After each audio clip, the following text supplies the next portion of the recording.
السلام عليكم ورحمة الله وبركاته أصحابتي ku xiran janaalka marka la soo dhawaada aad iyo aad u mahadsantihiin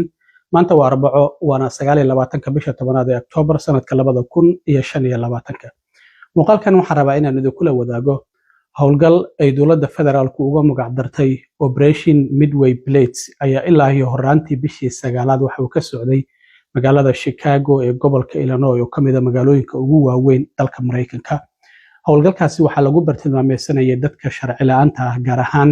waxaa maamulka Trump ay yiraahdeen dambiilayaal aad u fara badan iyo kooxo gaangis ah ayaa ku sugan magaalada Chicago shacabka ayayna dhibaato ku hayaan heerarka dambiyada dilalka dhaca iyo boobkana aad ayay ugu badan yihiin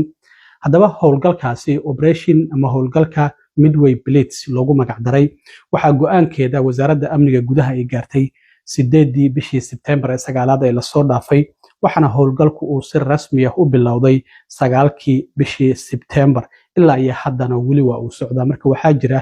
in ciidamada lagu eedeynayay in awood xad dhaaf ah ay isticmaalayeen dad mudaharaad sameynaya oo ka soo horjeeday in awood xad dhaaf ah loo isticmaalayo oo sunta dadka ka ilmeysiisa dad muwaadiniin Mareykan oo sharciga haysto sidoo kale la xirayay arrimahaasi oo idil dacwooyin fara badan ayaa laga gudbiyay marka ciidamada ICE iyo kuwa ciidamada xuduudaha ilaaliya iyo kuwa kale ee federaalka ee la socda waxaana sidoo kale jirtay in dacwadahaasi qaarkood uu garsoore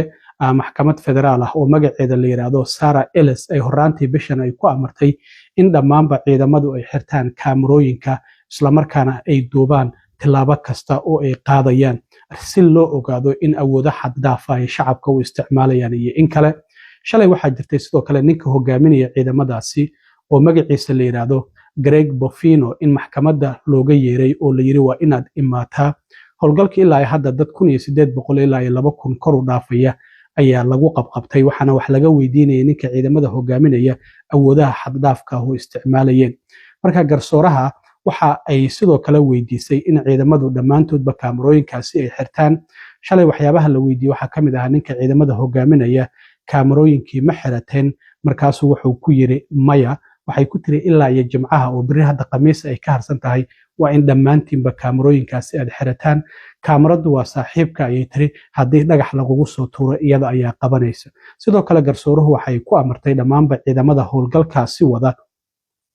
in ay soo wareejiyaan muuqaalo haddii ay jiraan awood xad dhaaf ay isticmaaleen oo video ah intii u dhaxaysay September 2 ilaa iyo bishan October aynu ku jirno 25keedii by the end of the week inay soo wareejiyaan dhamaadka toddobaadkan sidoo kalena mustaqbalka haddii ay jiraan awoodo xad dhaaf ah inay isticmaalaan 24 saac gudahood inay ku soo wareejiyaan marka Bofino waxa uu yiri in ma jirto wax kaamirooyin ah oo ilaa iyo hadda aan helnay waxana loo baahan yahay Congress-ku in lacag dheeraad ah ansixiyaan si ciidamada dhammaantoodba kaamirooyin loogu xiro marka waxaa jirtay in eedeymahaasi loo soo jeedinayay garsooruhu waxay sidoo kale ninka ciidamadaasi hogaaminaya ay ku amartay oo Bofino la yiraahdo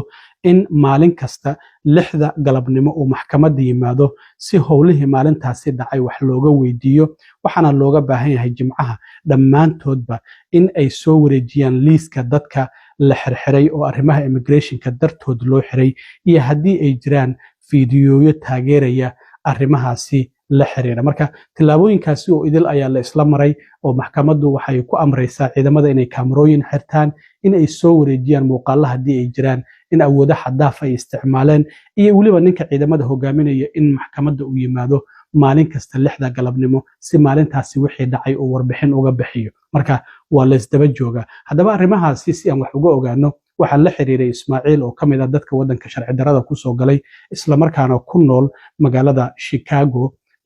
gobolka Illinois waxaana uu kamid yahay dhalinyarada sidoo kalena gawaarida Uber-ka ee sida taxiga u shaqeeya marka cabsi aad u weyn ayaa jirtay Ismaaciil soo dhawow haddii aan arrimahan wax ka weydiiyo bal ku dhawaad muddo 2 elboorka malagtay karo oo baakiloodiyada sida fiidiyoyada laga arkay in baakiloodiyada ay soo istaagaan ay albaabka xirtaan baabuur ku jiraan kadib qof yar dukanay xataa way qabteen October 7keeda wallahi saasay taa maalin kasto dhacdo kasto habeen iyo maalin wadooyinka waxa waaye qofka ay rabaan ay ka wataan waxa waaye waa tigaasi way tuuraan laakiin aan ma arkay inuu tigaas tuuraayo laakiin dhibaatada ugu weyn waxa waaye ma baabuurka hore ku qaban doona mise baabuurka dambe marka traffic light ka taagan tahay dib lagu hayso marka wadooyinkay taagan yihiin waxaad ii sheegtay maraan wada hadlaynay in inta badan gawaarida aan la istaajinin in lightkaasi lagu gaado traffic lightka mooya laakiin dadka socda inta badan in sharci la weydiinayo oo la istaajinayo bal arrimahaasi ka wad dadka sida downtownka dadka dhex lugeynaya ama wadooyinka xaafadaha magaalada qofka ereyada deganaa yaqaano pedestriga istaagaan home depotka sida meelaha oo groceryga laga soo gato walmartiyada meelaha samiskalabyada kulli way wada galaan xataa waxaa jirta wiilal oo wadooyinka xaaqaan oo xilliga samarka maadaama uu sii dhammaanayo oo dadkan oo latiinkoga inay ayagoo wadada xaaqayan si tig u shaqeynaya meeshooda ka wataan oo baashi burufdhaysa iyagoo wataan oo aaryada riixaysa qashin ku xaaqaya iyagoo meesha ka wadanaya wata arrinta aeroboorka adigu dadka aeroboorka ka shaqeeyaad ka mid ah waxaad ii sheegtay in muddo aeroboorka cabsi ay ka jirtay oo aan la geli karin oo dhowr marna howlgal ay ka sameeyeen goobaha dadku ay ku sugaan inta rarku uga soo dhacayo oo laga soo wacayo bal inta aad garanayso ma jiraan dad Soomaali ah oo intii howlgalkan uu socday la qabtay maya qof Soomaali oo hadda aan naqaano anaga Soomaaliyaanteen waa soo naqaana inta magaalada ku joogto dadkii citizenkan gooni ay u haystaan group dadkeena kalena caadi oo isku xiranahnay maadaama uu bar lagu wada shaqeeyayo koola isla soo wada galaa marka wax Soomaali hadda lama qaban laakiin wiilal Carab la qabto sanskriido uga jira arrinta aeroboorkana bal warbixin iga sidee imisa jeer ayay tageen oo baaritaan ay ku sameeyeen dadka marka ay tagaan maxay weydiinayaan wallahi saddex jeer waxa waaye saddex jeer ay tageen aeroboorka marka baakin loodka imaadaan qof walba iyo waxa waaye sharciga citizen ma taa lagu leeyahay dadaad waxa waaye waa baawrka laga dejinaa baawrkaaga meel ku dambeynaa lama yaqaan matooyina saarayaan ma iyaga meel safe geenayo ama yaqaan waxa baawrkaaga ku dhacdo